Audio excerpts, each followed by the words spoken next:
warahmatullahi wabarakatuh. Salam jumpa, salam sejahtera untuk Anda semua para pemirsa Arah 9 Channel. Puncak peringatan Harlah 1 abad Nahdlatul Ulama sudah berlalu, tetapi pernak-perniknya masih dirasakan sampai hari ini, baik itu berupa edaran gambar ataupun komentar-komentar, baik komentar yang positif ataupun juga yang kurang positif.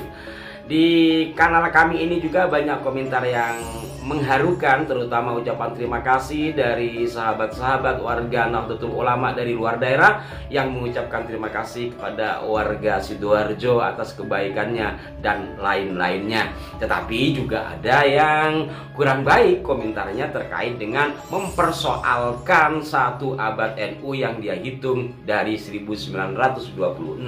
Dan komentar seperti ini yang cukup banyak ya, bukan hanya di kanal kami tetapi juga beredar di sejumlah WhatsApp grup dan media sosial lainnya. Satu di antaranya saya akan bacakan sebuah kiriman tulisan yang menyudutkan panitia penyelenggara. Dia menulis, NU lahir 1926, mestinya tepat 1 abad pada 2026 setelah pemilu garis miring pilpres. Tapi oleh rezim Mukidi oligarki diajukan 2023 jelang pemilu, diduga kepentingan politik untuk angkat Ganjar Erick Thohir capres boneka oligarki. Wah, NU diseret-seret berpolitik. Kalau Mbah Hasyim Asy'ari masih hidup, akan menjewer para oknum NU yang jilat rezim oligarki yang menjual NU. Yang aneh, Erick Thohir yang bukan NU dan agama nggak jelas dijadikan ketua panitia 1 abad NU. Wah, ngentit duit BUMN ini. Dan seterusnya, panjang lebar, dan ini saya dapat kiriman minta dikomentari.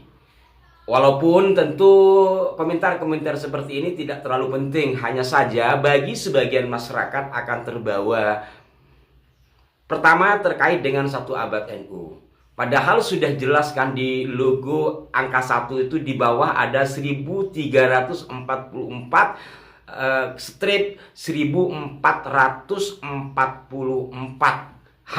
Artinya hitungan 100 tahun di sini dalam kalender Hijriah, bukan Masehi. 1926 lahirnya NU itu adalah hitungan dari kalender Masehinya. Sementara 1 abad NU pada tahun ini hitungannya adalah kalender Hijriah. Maka nanti ada 1 abad lagi 2026. Nah, ini bukan mengada-ada, apalagi mengikuti rezim seperti yang dikatakan tadi. Dan ini juga bukan pembelaan, ini adalah sesuai dengan fakta sejarah bahwa dulu Muktamar atau Komite Hijaz juga menggunakan tanggalan Hijriah, karena tanggalan Hijriah tentu sangat akrab dengan dunia pesantren.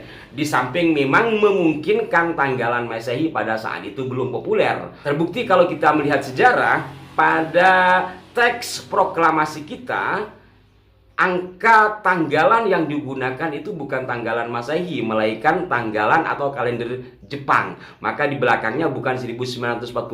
Lebih lengkapnya bisa Anda telisik sendiri. Nah, sekarang saya coba baca Muktamar NU. Fakta bahwa dulu kegiatan di NU menggunakan tanggalan Hijriah.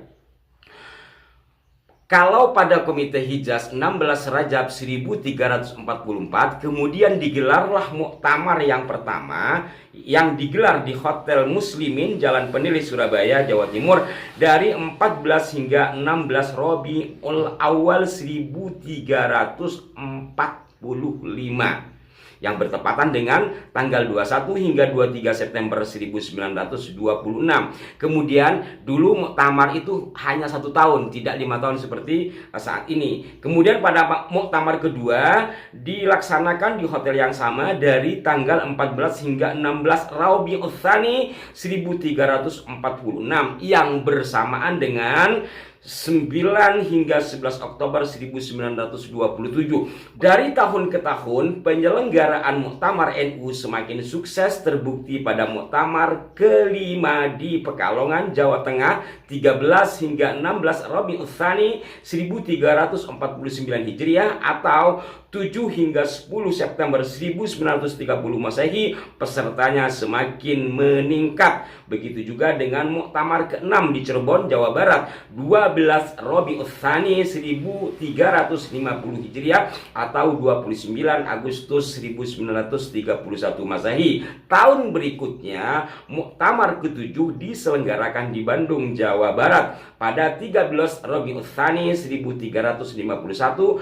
atau 9 Agustus 1932. Semenjak Muktamar ke-7, Kiai Haji Muhammad Hasyim Asy'ari sebagai Raisul Akbar tidak lagi memilih Rabiul Tsani sebagai bulan muktamar, melainkan diserahkan sepenuhnya kepada peserta untuk memilih bulan yang dikehendaki. Walaupun tidak menggunakan bulan Rabiul Tsani sebagaimana sebelumnya dikehendaki oleh Hadratus Syekh Hasyim Asy'ari sebagai Raisul Akbar, pada muktamar berikutnya tetap menggunakan bulan atau sistem kalender Hijriah, yakni pada Muktamar ke-8 yang diselenggarakan di Jakarta jatuh pada tanggal 12 Muharram 1352 Hijriah atau 7 Mei 1933 Masehi. Nah, ini para pemirsa sebagai salah satu bukti sejarah bahwa awal mula memang Nahdlatul Ulama atau ulama-ulama di pesantren umum menggunakan kalender Hijriah, tapi belakangan setelah kalender Masehi begitu mengemuka dan menjadi kalender internasional, mau tidak mau kita mengikuti sistem kalender Masehi untuk mempermudah. Kembali lagi kepada postingan tadi yang menuding bahwa digelarnya satu abad NU pada 2023 ini atas kehendak oligarki tentu tidak tepat. Pertama, ya dia tidak melihat dari sisi tanggalan hijriahnya. Kedua, memang tidak tahu sejarah NU mungkin. Ketiga, mungkin hanya sekedar untuk manas-manasin. Tentang Pak Erick Thohir, bukan wewenang kami untuk memberikan penjelasan kenapa kemudian PBNU melibatkan beliau dan juga Mbak Yeni, bukan hanya Pak Erick Thohir sendiri ya. Dan tentu semua sudah melalui rapat para pengurus. Berikutnya juga mempersoalkan banyak kiai yang tidak bisa masuk sementara para pejabat bisa masuk. Kemudian juga Cak Imin mengibarkan bendera PKB dan sebagainya. Sebelum ke sana saya woro-woro dulu kepada Anda, ngelapak dulu. Ini ada sahabat kami yang ingin menjual rumah kontrakan berada di daerah Depok. Tepatnya tidak jauh dari Pondok Pesantren An-Nahdhah, Pondok Petir, Depok. Kita lihat gambarnya. Ini adalah jalan yang mengakses ke kontrakan yang akan dijual tersebut. Dan ini adalah tampak depan. Untuk penjelasan lebih rinci terkait dengan rumah sahabat kami yang ingin dilepas, silahkan lihat di kolom deskripsi.